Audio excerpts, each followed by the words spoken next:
Ableton or Cubase.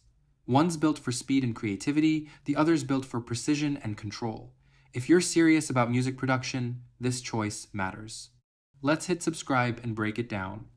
Ableton Live is all about spontaneity. Its session view lets you loop, experiment, and build ideas fast, perfect for electronic producers and live performance. Cubase is the traditional powerhouse timeline-based, with deep MIDI editing and mixing tools, ideal for composers, engineers, and anyone who needs surgical precision. Workflow, this is the big one. Ableton's session view is non-linear. You create loops, layer them, and jam out arrangements in real time. It's built for experimenting and performing live. Fast, intuitive, creative. Cubase uses a traditional timeline. Everything's structured, linear, professional. Better for orchestral work, film scoring, and complex multi-track projects.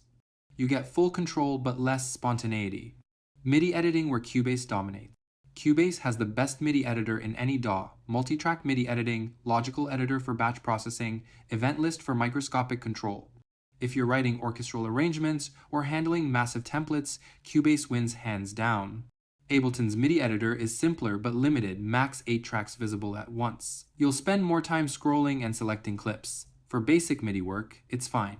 For complex projects, it's frustrating. Mixing and audio editing.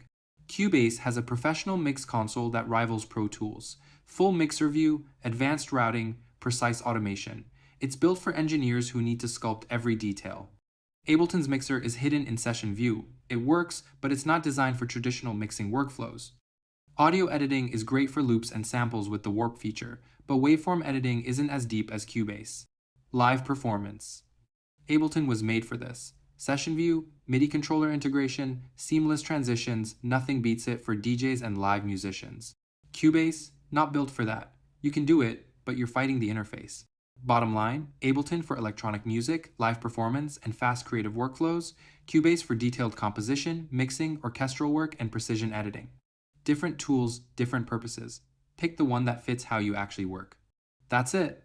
Like if this helped, subscribe for more production comparisons, and I'll see you in the next one.